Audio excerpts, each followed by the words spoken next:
इन तीन चेहरों पर गौर कीजिए दोस्तों, ये कोई आम लोग नहीं है। सबसे पहले आपके स्क्रीन पर यह कर्नाटक के अध्यक्ष नवीन कतील। इन्होंने राहुल गांधी को नामर्द बता दिया है। आपके स्क्रीन पर देश के कानून मंत्री, सम्मानित कानून मंत्री, इन्होंने राहुल गांधी को पप्पू बता दिया है। और आपके स्क्रीन पर देश के उपराष्ट्रपति, कहने को पक्षपात से कोसों दूर ये पद दोस्तों, मगर देश के उपराष्ट्रपति जगदीप धनखड़ राहुल गांधी पर हमला बोल रहे हैं लंदन में दिए गए उनके बयान को लेकर। यह कह रहे हैं कि राहुल गांधी ने देश को बेइज्जत किया। उसकी चर्चा बाद में, मगर सबसे पहले आपके स्क्रीन पर यह हैं देश के कानून मंत्री किरण रिजिजू। किरण रिजिजू ने क्या कहा है मैं आपको पढ़ के सुनाना चाहता हूं। अंग्रेजी में उनका ट्वीट है दोस्तों, फिर मैं उसका हिंदी में अनुवाद करूंगा। People of India know Rahul Gandhi is Pappu, but foreigners don't know that he is actually Pappu. And it's not necessary to react to his foolish statements, but the problem is that his anti-India statements are misused by the anti-India forces to tarnish the image of India. Hindi में अगर इसका अनुवाद करूं तो किरण रिजिजू ने कहा है कि भारत के लोग जानते हैं कि राहुल गांधी एक पप्पू है, मगर विदेशी लोग नहीं जानते कि वो एक पप्पू है। वैसे तो उनके मूर्खतापूर्ण बयानों को गंभीरता से नहीं लिया जाना चाहिए। किरण रिजिजू कहते हैं कि राहुल गांधी के मूर्खतापूर्ण बयानों को गंभीरता से नहीं लिया जाना चाहिए, मगर उनके बयान खतरनाक हैं। भारत विरोधी शक्तियां उनके बयान का इस्तेमाल करती हैं। यह है भाषा का स्तर देश के कानून मंत्री का। मगर ताज्जुब नहीं होना चाहिए दोस्तों। याद कीजिए, इन्होंने देश के सुप्रीम कोर्ट के जजेस के खिलाफ किस तरह से मोर्चा खोल लिया था। लगातार ऐसे बयानात दे रहे थे कि उन पर दबाव बनाया जाए। तो यह तो हमारे देश के कानून मंत्री का स्तर है। मगर सबसे शॉकिंग है दोस्तों कर्नाटक बीजेपी के अध्यक्ष नवीन कतील का बयान। आप जानते हैं उन्होंने क्या कहा? उन्होंने कहा कि सिद्धरमैया और राहुल गांधी ने कोरोना की वैक्सीन लगाने से मना कर दिया, मगर फिर रात के अंधेरे में कोरोना की वैक्सीन लगा ली। हमारे पार्टी के एक पार्षद ने कहा कि राहुल गांधी ने अब तक इसलिए शादी नहीं की क्योंकि वो बच्चे पैदा नहीं कर सकते। ये बात नवीन कतील कह रहे हैं। उन्होंने क्या बयान दिया कन्नड़ा में, आप चाहूंगा आप भी सुनिए। ರಾಹುಲ್ ಗಾಂಧಿ ಸಿದ್ದರಾಮಯ್ಯ ಹೇಳಿದ್ರು ಲಸಿಕೆ ತಗೋಬೇಡಿ ಮಕ್ಕಳಾಗುವುದಿಲ್ಲ, ಲಸಿಕೆ ತಗೋಬೇಡಿ ಮಕ್ಕಳಾಗುವುದಿಲ್ಲ, ಲಸಿಕೆ ತಗೋಬೇಡಿ ಮಕ್ಕಳಾಗುವುದಿಲ್ಲ. ಆದರೆ ರಾತ್ರಿ ಹೋಗಿ ಕದ್ದು ಲಸಿಕೆಯನ್ನ ರಾಹುಲ್ ಗಾಂಧಿ ಸಿದ್ದರಾಮಯ್ಯ ತಗೊಂಡ್ರು. ಅದಕ್ಕೆ ಮೊನ್ನೆ ನಮ್ಮ ಮಂಜುನಾಥ್ ಅಂತ ಹೇಳುವಂತ ಒಬ್ಬ MLC ಹೇಳಿದ್ರು, ಅದಕ್ಕೆ ರಾಹುಲ್ ಗಾಂಧಿ ಮದುವೆ ಆಗಿಲ್ಲ, ಹೇಗೂ ಮಕ್ಕಳಾಗುವುದಿಲ್ಲ. तो इसका अनुवाद यही है दोस्तों। वो ये कह रहे थे कि उनके पार्टी के एक पार्षद ने बताया कि राहुल गांधी ने अब तक इसलिए शादी नहीं की है क्योंकि वो बच्चे पैदा नहीं कर सकते। अब जैसे इनका यह बयान सामने आता है दोस्तों, प्रधानमंत्री नरेंद्र मोदी और उनकी जो बीवी हैं जसोदाबेन, उन पर हमला शुरू हो जाता है और ढेरों किस्म की बातें कही जाती हैं कि किस तरह से उन्होंने अपनी पत्नी का परित्याग कर दिया था। और ये तमाम बातें नहीं होना चाहिए। किसी पर निजी हमले नहीं होने चाहिए, मगर राहुल गांधी पर तो निजी हमला भी नहीं हुआ है। आप तो गाली गलौज कर रहे हैं ना उनके साथ, आप तो उनके बारे में अपशब्दों का इस्तेमाल कर रहे हैं, जो अपने आप में कितना शॉकिंग है। और इसमें कोई छुटभैया ट्रोल शामिल नहीं है। आज की तारीख में देश के सम्मानित कानून मंत्री की जो हैसियत है वो किसी ट्रोल से कम नहीं है। यानी कुछ भी अनाप शनाप कहो अपने ट्विटर पर आकर। नवीन कतील एक गालीबाज नेता बनकर रह गए। कितना बड़ा दुर्भाग्य है ये, बताइए। और बात वहां नहीं रुकती दोस्तों। भारतीय जनता पार्टी के नेता रविशंकर प्रसाद गलत बयानी कर रहे हैं, देश की जनता को गलत जानकारी और भ्रमित कर रहे हैं। ये कह रहे हैं कि राहुल गांधी ने विदेशी सरकारों को भारत में दखल देने की बात की। क्या ये बात सच थी? मैं चाहूंगा कि ये एक क्लिप जिसमें दूध का दूध और पानी का पानी हो जाए, आप खुद सुनिए, देखिए, ये देखिए। लेकिन एक बड़ा सवाल आज हमें कांग्रेस पार्टी से पूछना है, उनके अध्यक्ष खड़गे साहब से पूछना है और राहुल गांधी की माताजी सोनिया गांधी जी से पूछना है। क्या कहा राहुल गांधी जी ने? कि यूरोप और अमेरिका को भारत में लोकतंत्र को बचाने के लिए इंटरफेयर करना चाहिए। ये उनके शब्द है ना? क्या मतलब है इसका? No, look, first of all, it's our problem, right? It's an internal problem. It's an Indian problem. And the solution is going to come from inside. It's not going to come from outside.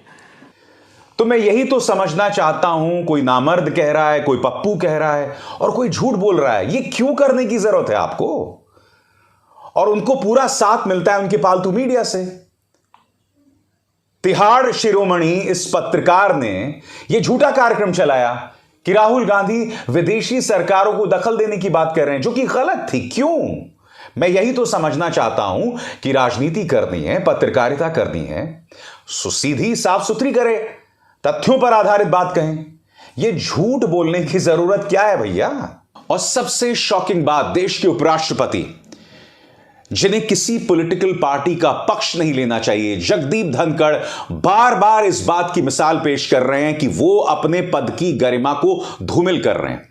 Rahul Gandhi ने London Cambridge में कहा कि किस तरह से लोकसभा के अंदर विपक्ष के नेताओं के माइक्स को ऑफ कर दिया जाता है। जगदीप धनखड़ ने अंग्रेजी में क्या कहा और फिर मैं इसका हिंदी में अनुवाद करूंगा, जिससे इस बात को प्रमाणित किया जा सकता है कि किस तरह से उन्हें निष्पक्ष होने की जरूरत है। उन्होंने क्या कहा? How can I sanctify the statement that mics in Indian parliament are put off? मैं राहुल गांधी के उस बयान को कैसे जायज ठहरा सकता हूं कि लोकसभा के अंदर विपक्ष के नेताओं के माइक्स को ऑफ कर दिया जाता है? How dare he have the courage to say so? Rahul Gandhi की हिम्मत कैसी हुई ये बात कहने की? We did have a dark chapter of our history, the proclamation of emergency. Bharat में एक काला अध्याय था और वो था आपातकाल। The darkest period any democracy can suffer. किसी भी लोकतंत्र का यह सबसे काला अध्याय हो सकता था। But the Indian democratic polity has now matured. There can be no repeat of that. मगर अब भारतीय लोकतांत्रिक व्यवस्था जो है वो परिपक्व हो गई है और उसकी पुनरावृत्ति नहीं होगी, उसे फिर से नहीं दोहराया जाएगा। दोस्तों, मैं आपको याद दिलाना चाहूंगा, जब राज्यसभा में बहस हो रही थी और हिंडनबर्ग और अडानी का जिक्र मल्लिकार्जुन खड़गे ने किया था, आपको याद है किस तरह से जगदीप धनखड़ खड़े हो गए थे, गुस्सा हो गए थे? वो नजारा याद है कि नहीं आपको? इसलिए मैंने कार्यक्रम की शुरुआत में कहा कि उपराष्ट्रपति को निष्पक्ष होना चाहिए, उन्हें भूल जाना चाहिए कि अब वो भारतीय जनता पार्टी के नेता नहीं है। आपको याद है कि नहीं किस तरह से वो नाराज हो गए थे हिंडनबर्ग का जब जिक्र हुआ था? वो वीडियो देखिए फिर से। अब देखिए, हिंडनबर्ग की रिपोर्ट तो है इंटरनेशनल, अब वो उसको मानते नहीं। कहीं से कोई भी रिपोर्ट आ जाएगी और हम कुछ भी कर लेंगे। नहीं ना। दुनिया के किसी भी कोने से कोई भी रिपोर्ट आ जाएगी। We have to rise to a level. तो ये प्रॉब्लम है दोस्तों, हमारा लोकतंत्र सवालों के घेरे में है। वो उपराष्ट्रपति का ये बयान जो है वो साबित करता है। आजाद भारत के इतिहास में कई ऐसे उपराष्ट्रपति रहे हैं जिन्होंने सत्ता पक्ष में काम किए हैं, जैसे हामिद अंसारी साहब। उन्होंने भी ऐसे कई काम किए हैं जिससे उन पर सवाल किया जाता रहेगा। मगर इस तरह से सार्वजनिक मंच पर विपक्ष के नेताओं पर हमला साधना, यह नई बात है दोस्तों। उपराष्ट्रपति को मैं याद दिलाना चाहूंगा कि चुनाव आयोग में चुनाव आयुक्तों की नियुक्ति को बदल दिया है सुप्रीम कोर्ट ने।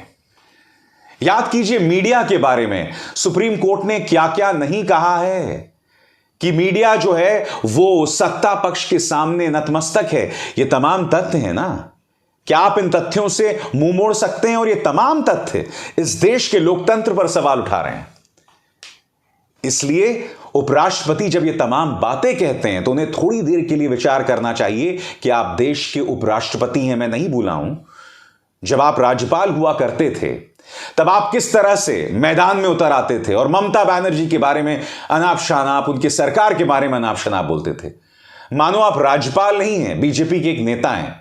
आप तो शुवेंदु अधिकारी से भी ज्यादा अग्रेसिव थे, उनसे ज्यादा उग्र दिखाई देते थे। इन तमाम तथ्यों से आप मुंह नहीं मोड़ सकते, मगर सबसे शर्मनाक रवैया रहा है कर्नाटक बीजेपी के अध्यक्ष नवीन कतील, जिसमें उन्होंने ये कहा कि राहुल गांधी इसलिए शादी नहीं करते हैं क्योंकि वो बच्चे पैदा नहीं कर सकते, यानी कि उन्हें नामर्द बता दिया। या फिर देश के कानून मंत्री जिन्होंने राहुल को पप्पू बता दिया। खैर, व्यवस्था आपकी है और उस व्यवस्था में आपसे कभी सवाल नहीं किए जाएंगे। उल्टा व्यवस्था आपके इस कचरा को आगे बढ़ाएगा और मैं इसे प्रमाणित करने वाला हूं। देखिए साहब, TV9 भारतवर्ष कायदे से किरण रिजिजू के इस बयान पर लंबी चौड़ी बहस होनी चाहिए थी, कोई बहस नहीं हुई। खबर क्या चलाई जा रही है? केंद्रीय मंत्री किरण रिजिजू ने राहुल गांधी को पप्पू करार दिया। फिर देखिए साहब, एक दंगाई एंकर जिस पर दंगा भड़काने को लेकर केस है, वो देश नहीं झुकने देंगे के नाम पर क्या कचरा चला रहा है। मुकेश अंबानी का न्यूज चैनल। कांग्रेस के लिए परिवार ही लोकतंत्र है। क्या राहुल भारत विभाजन के लिए उकसा रहे हैं? राहुल देश की एकता के लिए खतरा? मतलब ये कह रहे हैं कि राहुल देश को बांटना चाहते हैं 1947-48 की तर्ज पर। यह नफरत, यह जहर फैलाया जा रहा है विपक्ष के नेताओं के खिलाफ। और पापा की परी क्या कह रही है? देखिए, देश की शान का विदेश में हो रहा अपमान, मगर सबसे हास्यास्पद है, देश बदनाम हुआ राहुल तेरे लिए। पापा की परी से मैं सवाल पूछना चाहता हूं, आप क्यों पत्रकारिता को बदनाम कर रहे हैं पापा के लिए? बताइए।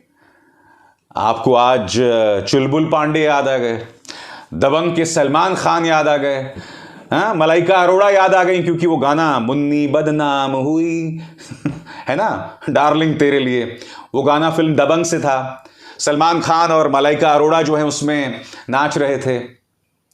हकीकत यह है कि आज की तारीख में जो मुन्नी है ना, ये हमारे देश की मीडिया है जो बदनाम हो रहे हैं सत्ता पक्ष बीजेपी के लिए। ये पापा की परियां, ये गुल्लू और कालू जो लगातार बदनाम हो रहे हैं, जिनका पत्रकारिता से दूर दूर तक कोई निशाना नहीं है, सिर्फ प्रचार तंत्र हैं और उसके अलावा कुछ नहीं। और ये इस देश के लोकतंत्र पर सवाल है। इसलिए उपराष्ट्रपति जब बड़ी बड़ी बातें करते हैं तो जरा इस मीडिया पर भी निगाह डाल लें। अभिसार शर्मा को दीजिए इजाजत। नमस्कार।